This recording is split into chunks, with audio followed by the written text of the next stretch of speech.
Dear friends, சந்தேகங்கிறது ஒரு பெரிய வியாதி. அதுவும் ரிகார்டிங் செக்ஷுவல் ப்ராப்ளம் சந்தேகங்கிறது ஒரு லைஃபே சீர்குலைச்சிடும். இப்போ நான் சொல்ல போகிற தகவல் வந்து ரொம்ப முக்கியமானது.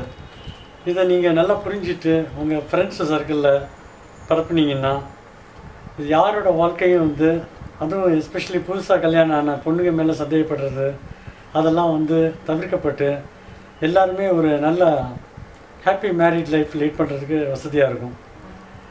என்ன அந்த சந்தேகம் அப்படின்னா, நிறைய பேர் என்கிட்ட வர பேஷண்ட்ஸு, சில பேர் கல்யாணம் ஆன புதுசுலேயே வந்துடுவாங்க. சில பேர் கல்யாணம் ஆன ஒரு 6 மாதம் 8 மாதம் 9 மாதம் கழிச்சு கூட வருவாங்க. வந்து சார், என் ஒய்ஃப் மேலே எனக்கு ரொம்ப சந்தேகமாக இருக்குது. அவள் வந்து கல்யாணத்துக்கு முன்னாலேயே வேறு யாரோடையாவது தவறான பழக்கம் வச்சுருந்துருப்பான்னு நினைக்கிறேன். ஏன் இப்படி சொல்கிறீங்க அப்படின்னு கேட்டால், இல்லை ஃபஸ்ட் நைட் அன்றைக்கி அந்த ரத்தப்போக்கு வரும்னு சொல்லுவாங்க. என் ஒய்ஃபுக்கு வந்து அந்த ரத்தப்போக்கே இல்லை, சாதாரணமாக இருந்தது அப்படிம்பாங்க. ஸோ இவங்க சொல்கிற ஒரு கருத்து வந்து 100% ஒரு தப்பான அபிப்பிராயம். இது யார்கிட்டையோ உங்கள் ஃப்ரெண்ட்ஸ் சர்க்கிளையோ ஏதோ புக்கில் படித்து இது தவறான ஒரு முடிவுக்கு வந்திருக்கிறாங்க. கண்டிப்பாக வந்து ரத்தப்போக்கு வரணுங்கிற ஒரு அவசியம் கிடையாது. முந்தைய காலகட்டத்திலலாம் வந்து பெண்கள் ஜாஸ்தி வெளியே போக மாட்டாங்க. ஒரு 80% ஆஃப் பெண்களுக்கு வந்து அந்த ரத்தப்போக்கு கண்டிப்பாக ஃபஸ்ட் நைட்டில் வரும். அந்த ஹைமன்ங்கிற கன்னி ஜவ்வு கிழிஞ்சு ரத்தம் வரும்.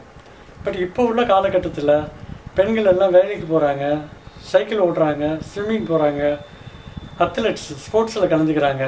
அப்போவே அவங்களுக்கு பாதி பேர் இல்லை, 80% ஆஃப் பீப்புளுக்கு பெண்களுக்கு அந்த கன்னி ஜவ்வு கிழிஞ்சிரும், ரத்தம் வந்துடும்.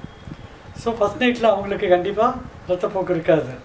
அதனால் இதை வச்சுட்டு வந்து இல்லை வந்து கன்னித்தன்மையோடு இல்லை, ஏற்கனவே தவறாக பழங்கியிருக்கா அப்படிங்கிறதுன்னு நினைக்கிறதுலாம் வந்து 100% ஒரு தப்பான அபிப்பிராயம். ஸோ இதை வந்து நீங்கள் மறுபடியும் சொல்கிறேன், இதை வந்து நீங்கள் எல்லாருக்கும் ஒரு சரியான ஒரு தகவல்களை கொண்டு போனீங்கன்னா அந்த பெண்கள் வந்து அவதிப்படுறது, எஸ்பெஷலி புதுசாக கல்யாணம் ஆன பெண்கள் அவதிப்படுறது கொஞ்சம் குறையும். தேங்க்யூ. Best of luck.